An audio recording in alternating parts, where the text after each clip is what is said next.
suis pas content, c'est le moment des vacances. Mais oui, c'est le moment des vacances. Ah, je hais ce moment. Non, mais pas parce que j'aime pas les vacances, mais parce que j'aime bien faire des vues, et que c'est le moment de l'année où il y a le moins de vues sur la chaîne, parce que vous allez m'abandonner, vous allez tous vous casser, vous allez prendre le TGV, et vous allez aller au bar de la piscine. Non, mais vous avez raison, vous en privez pas. De toute façon, regardez, c'est bien le moment pour y aller, je veux dire, c'est maintenant ou jamais.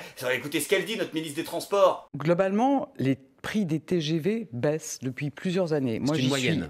Oui, c'est une moyenne. C'est une moyenne. Effectivement, quand vous les achetez à la dernière minute, les billets coûtent plus cher, mais globalement, ils baissent. Et moi, je peux vous dire que je suis très attaché à ce que le TGV soit accessible à tous. Ok, d'accord, on aura tout entendu. Quand tu dis que les prix baissent globalement, tu parles pour les ministres, je suppose, parce qu'en plus, l'autre, il cumule carte vermeille, carte ministre, donc ils sont pas loin de lui glisser un billet à chaque fois qu'elle passe le tourniquet. Quoique c'était ça son travail à une époque, quand elle était directrice générale de la SNCF et qu'elle était payée à rien foutre et à laisser les choses gangréner de l'intérieur. Elle prenait 30 000 balles par mois. Et parlons pas de Florence Parly, notre ministre des Armées, qui elle aussi a travaillé à la SNCF, et touchait 52 000 € par mois. Après attention, elle est juste la phrase d'Elisabeth Borne, comme toujours. Il faut juste comprendre quel est le mot le plus important de la phrase. Le mot le plus important de la phrase, c'est globalement. Voilà, globalement, les prix, oui, ont baissé. Ben, attends, on peut tout faire dire avec globalement. Et je suis sûr qu'ils oseront un jour. Écoutez, monsieur Bourdin, non, attendez, je tiens à mettre fin à cette démagogie. Car figurez-vous que contrairement aux rumeurs complotistes, la réalité, monsieur Bourdin, c'est que dans une grande partie de ses services, la SNCF, monsieur Bourdin, a réduit ses prix, ou alors n'a pas vu ses prix augmenter. Dans la restauration, monsieur Bourdin, dans le tarif des dames pipi, monsieur Bourdin, dans les distributeurs automatiques de boissons, dans les boutiques souvenirs, et même le cinéma, monsieur Bourdin, de la gare de Lyon n'a pas augmenté ses tarifs. Alors oui, il y a un domaine où les prix ont heptuplé, c'est le prix des billets. Mais franchement, monsieur Bourdin, franchement, c'est un petit peu généralisé, non ? Les gars, arrêtez de faire semblant, vous êtes des escrocs, tout le monde le sait, même le Parti Socialiste, là, ils le disent. Oui, le PS, oui, avec documents à l'appui. Ils accusent la République En Marche de détournement de fonds publics. Donc là, moi, je serais vous, je commencerais à chier vous, Hein pourquoi ? Non mais attends, ok, le PS a aucune street cred. Sauf que, quand les gens y voient ça, ils y croient. Bah oui, je veux dire, ça reste quand même les plus gros experts de la question, le Parti Socialiste, si tu veux. Moi, un mec du PS qui me parle de fraude fiscale, je l'écoute. Tu vois, c'est comme quand tous les petits comptes Twitter me disent « Ah, c'est quoi tes méthodes de mafieux ?» Osef. Par contre, si, genre, demain, il y a Patrick Balkany, il me dit « Eh, au fait, c'est quoi ces méthodes de mafieux ?» Ah, vous trouvez? Merde, attendez, je vais prendre une douche. Ah d'ailleurs, en parlant de Balkany, c'est toujours la merde, il ne s'en sort pas. Ah non, c'est vraiment, franchement, là, cet acharnement judiciaire sur lui, moi, ça me met mal à l'aise, vraiment, ça me fait du mal. En plus, il l'a dit, Patrick Balkany, il faut arrêter au bout d'un moment. Tout ce qu'il a fait, c'était dans les années 90, une époque où tous les Français avaient un compte en Suisse. Tu vois, je sais plus quoi faire avec mes mains. Tous les Français avaient un... Non, moi, quand j'étais enfant, dans les années 90, enfin, je crois pas que mes parents avaient de compte en Suisse, parce qu'on n'avait déjà même pas de petits Suisses dans le frigo. Donc, non, je vois pas à quel moment ça aurait pu se... C'était quoi le quotidien des classes moyennes inférieures des années 90 dans vos têtes? Ma douce, il me vient une envie soudaine de caviar. Mais enfin, Charles-Henri, vous n'y songez pas. Plaît-il? Avez-vous oublié que vous étiez smicard? Certes. Eh bien, qu'à cela ne tienne, resservez-moi donc du homard. Non mais sans déconner, vous êtes chiant quoi. Déjà qu'on a Séguéla qui nous dit qu'il nous faut une Rolex à 50 ans pour pas être un cuc. Et si en plus maintenant il fallait avoir un compte bancaire dans les années 90, ça commence à faire beaucoup de choses qui se rajoutent. Après Patrick Balkany il a aussi des arguments qui se tiennent, attention particulièrement concernant ses lingots d'or. Ah oui, il a des problèmes de lingots d'or. Mais non mais attendez, qu'est-ce que vous avez pas compris? C'est pas Joe le Prolo qui a décalé d'une virgule sur sa feuille d'impôt. Ça c'est Patrick Balkany, c'est budget hollywoodien. Donc il y a des histoires de lingots d'or, il y a des histoires de mafia. On n'est pas du tout dans le même deal en fait, c'est pas du tout la même chose. Et donc ces lingots d'or là que tout le monde l'emmerde en mode mais qu'est-ce que c'est que ces histoires de lingots? D'où vous les sortez? Eh ben il les sort pas de son cul, il les sort de celui de son père, parce qu'il l'a dit Patrick Balkany, tous ces lingots d'or là, vous savez ce que c'était? Vous les crachez à la gueule, c'était les lingots d'or de son père résistant, d'accord, pour la France. Que ça n'a aucun rapport. Si, parce que ce sont des lingots d'or qui ont sauvé la France, voilà. Putain, j'espère que BFM va pas nous bricoler les images d'archives.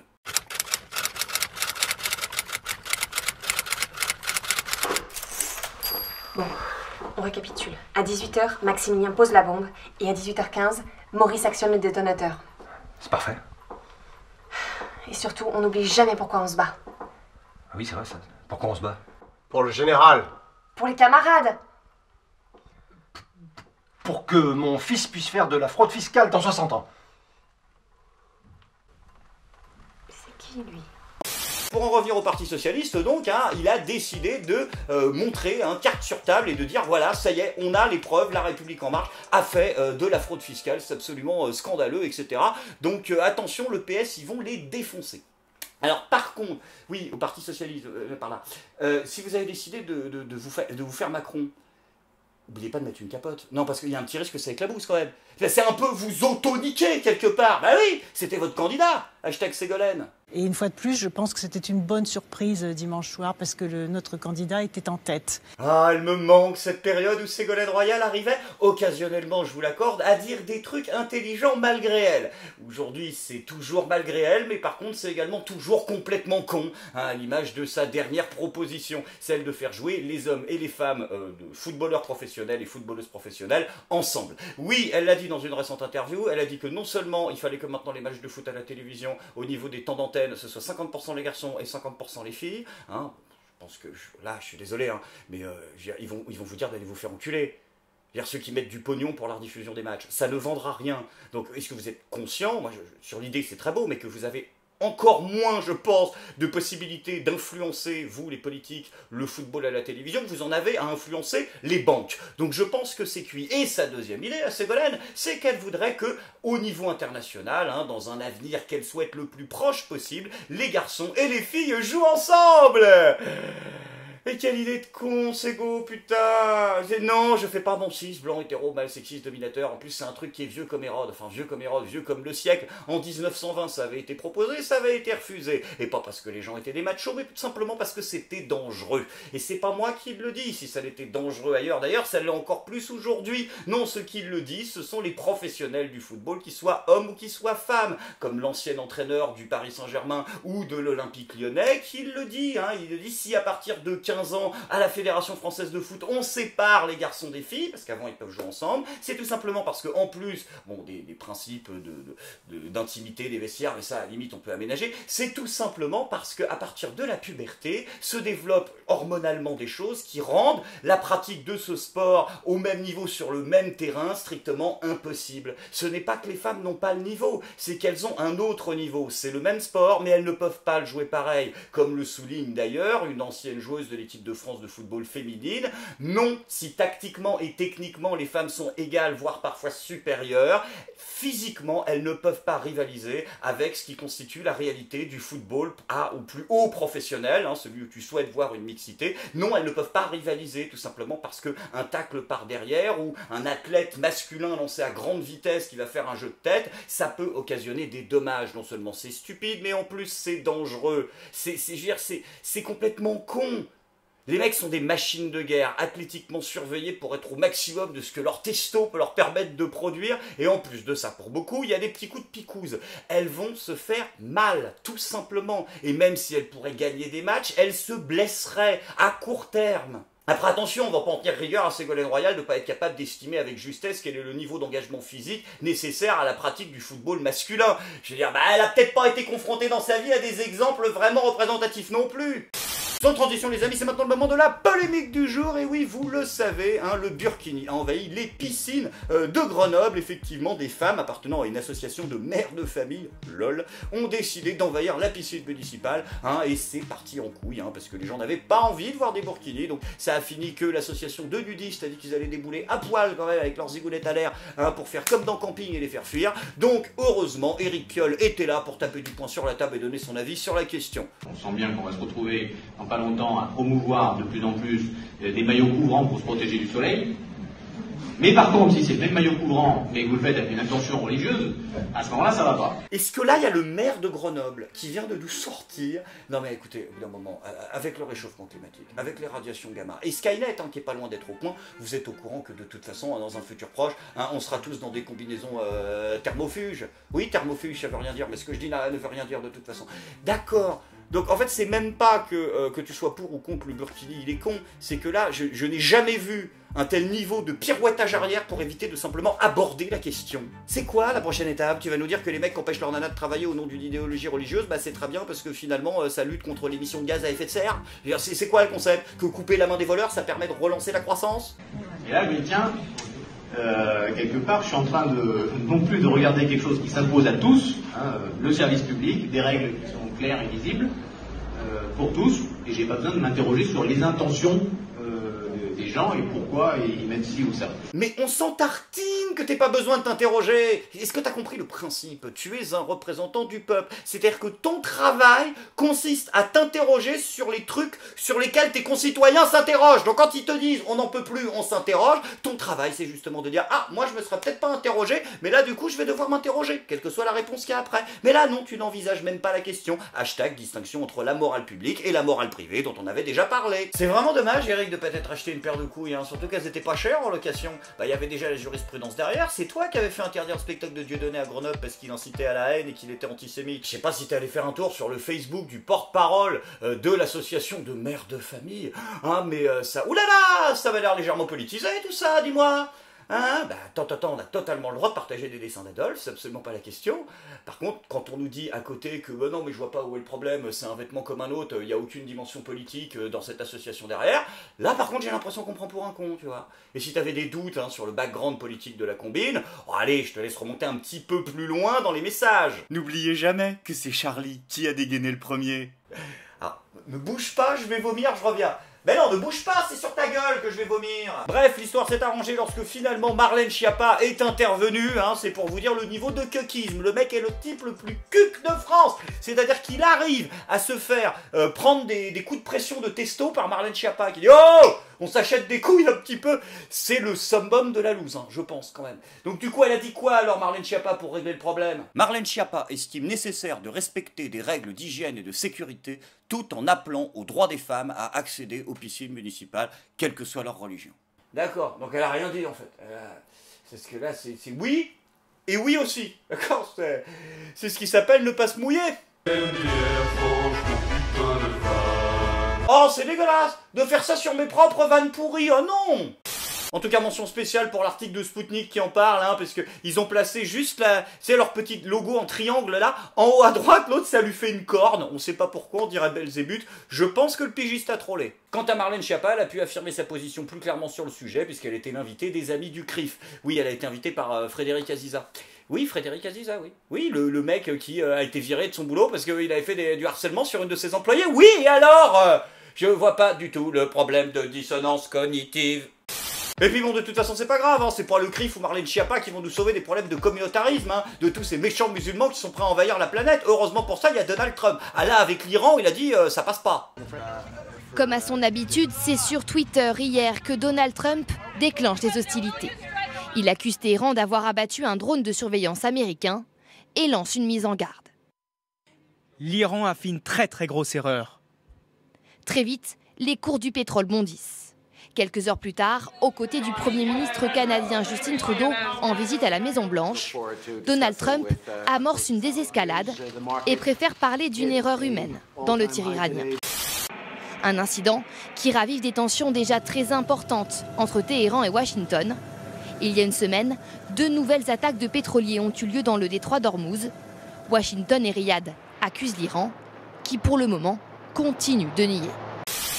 Dans la nuit, Donald Trump a donné son accord pour bombarder des cibles iraniennes. Tout était en place. Mais brusquement, l'opération a été interrompue sans explication pour le moment. Enfin bon, rassurez-vous, nous n'irons pas à la guerre car Donald Trump a décidé de faire réatterrir les navires en 2 minutes pour entamer une autre voie, celle des sanctions économiques. The assets of Ayatollah Khomeini and his office will not be spared from the sanctions. C'est moi ou le mec vient de proposer des sanctions contre un mec qui est mort en 1989 ? Non, je pose vraiment la question. Il l'a fait. Oh putain. Oh le génie.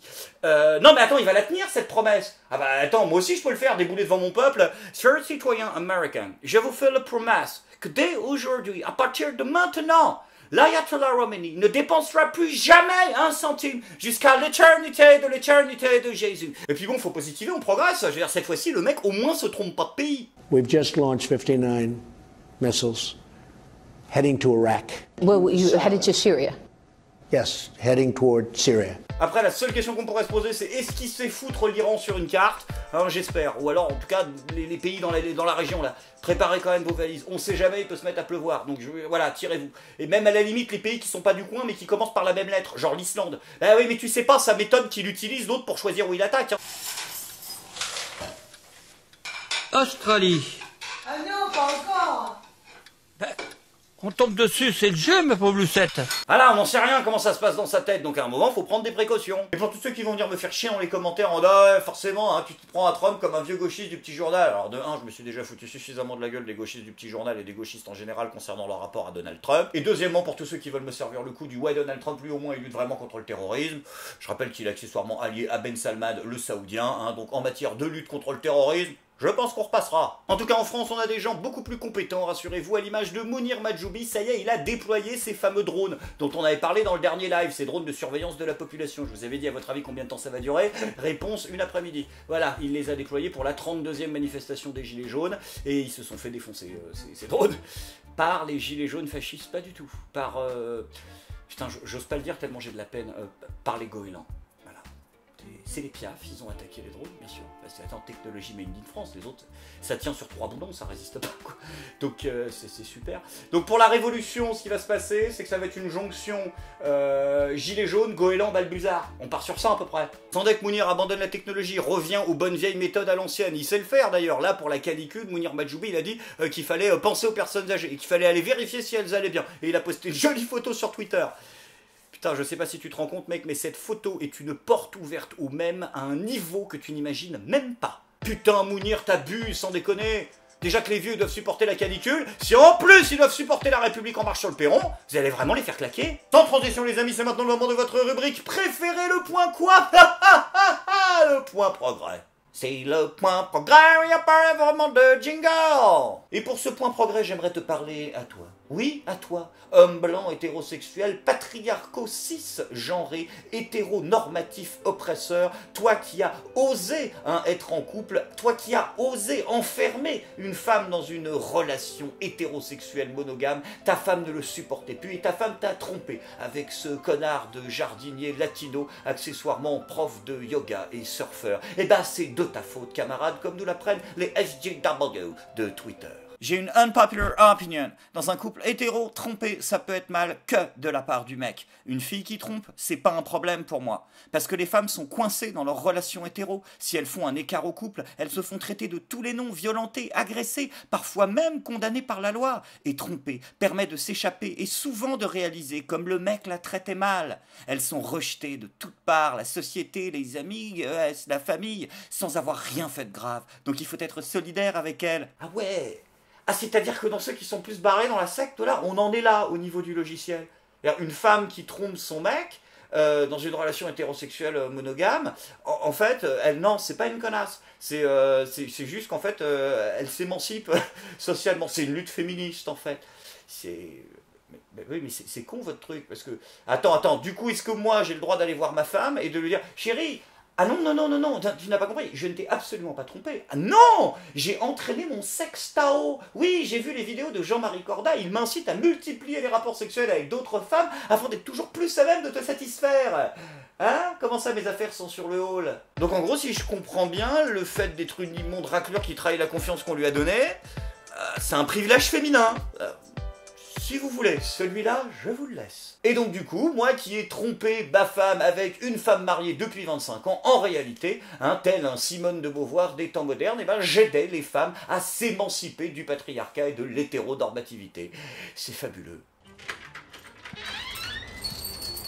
Chérie! Ah bah chérie, t'es déjà au lit, ça va pas? Oula, non. Apparemment, ça va pas. T'as pas quelque chose à me dire? À te dire? Oui, à me dire. Tu vas répéter tout ce que je dis? Non, je vois pas. Ah si! J'ai paumé mon portable, tu l'aurais pas vu? C'est ça que tu cherches? Oh, t'es adorable, tu l'as trouvé. Oh. Et c'est qui cette connasse? Ah. Parce qu'apparemment, ça fait 3 mois que vous vous voyez. Donc ça va, t'as pas l'impression de le prendre pour une débile? Écoute, Il faut que je t'avoue quelque chose. Ah bah oui, oui, j'imagine un petit peu, oui. Je sais pas comment tu vas le prendre, mais... Je suis militant féministe.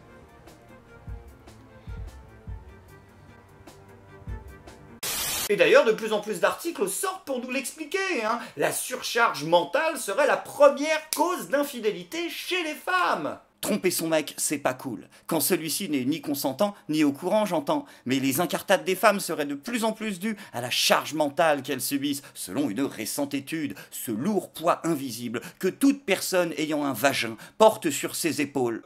Comment ça? Comment ça, toute personne dotée d'un vagin? De quel droit vous limitez le fait d'être une femme au fait d'avoir un vagin? Non mais c'est discriminatophobe ce que vous faites. Et si moi j'ai envie d'être une femme sans vagin, mais avec des règles quand même, comme dissonance cognitive, le retour. Après le plus important c'est pas ça, le plus important c'est qu'on est à la tête de l'État encore une fois, hein, une femme capable de comprendre réellement quels sont les enjeux, quels sont les défis pour les femmes d'aujourd'hui, une véritable féministe en la personne de Brigitte Macron. Ah oui, c'est Marlène Schiappa qui l'a dit. Pour Marlène Schiappa, Brigitte Macron est la nouvelle Simone de Beauvoir. C'est une caméra cachée.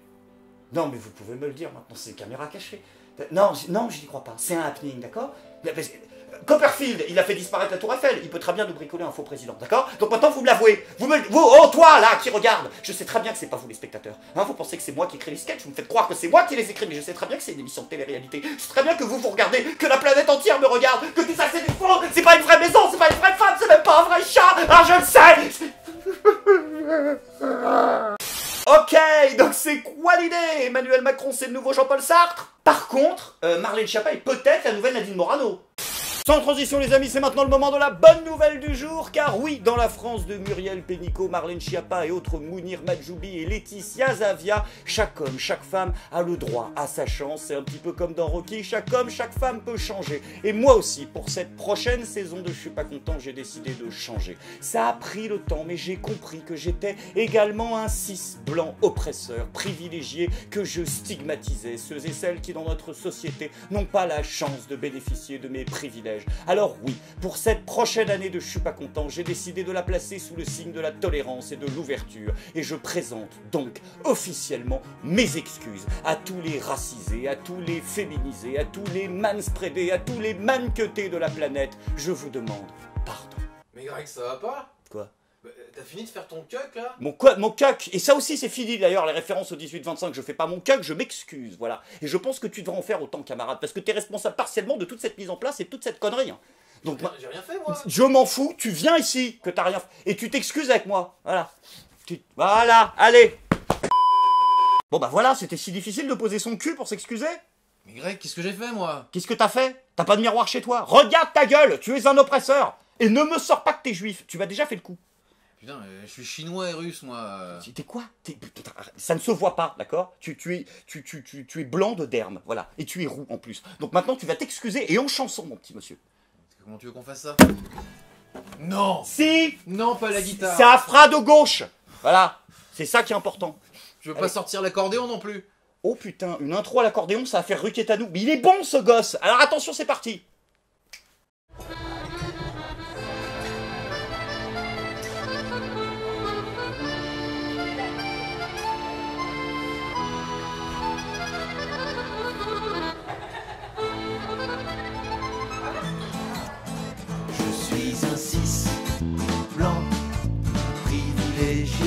J'oppresse les femmes toute la journée. Je suis un cis blanc privilégié. Je vous supplie de me pardonner. Je suis un employé de bureau, payé au SMIC comme un blaireau. J'enchaîne les heures sans même penser à quel point je suis privilégié.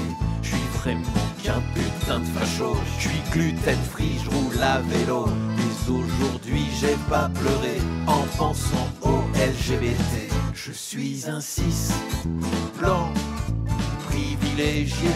J'oppresse les femmes toute la journée. Je suis un cis blanc privilégié. Je vous supplie de me flageller. Dans le métro, je peux manspreader et dans la rue, je peux oppresser toutes ces pauvres femmes racisées par le simple fait d'exister. Je drague les femmes et je m'en veux. Oui, j'ai la honte au fond des yeux. Ici on veut que la haine recule, faudra me couper les testicules. Je suis un cis blanc privilégié, j'oppresse les femmes toute la journée. Je suis un cis blanc privilégié, je vous supplie de me lapider. Je suis responsable de la haine, la traite des noirs et du FN et le réchauffement climatique. C'est à cause de mes vilaines tricks. Faudrait m'enfermer dans un camp parce que je suis très très méchant. Je répands la culture du viol à chaque fois que j'ai une demi-molle. Je suis un cis blanc privilégié, j'oppresse les femmes toute la journée. Je suis un cis blanc privilégié, je vous supplie de me pardonner. Je suis un cis blanc privilégié, j'oppresse les femmes toute la journée. Je suis un cis blanc privilégié, je vous supplie de me pardonner. Bah voilà, c'était pas si difficile. Je suis pas content.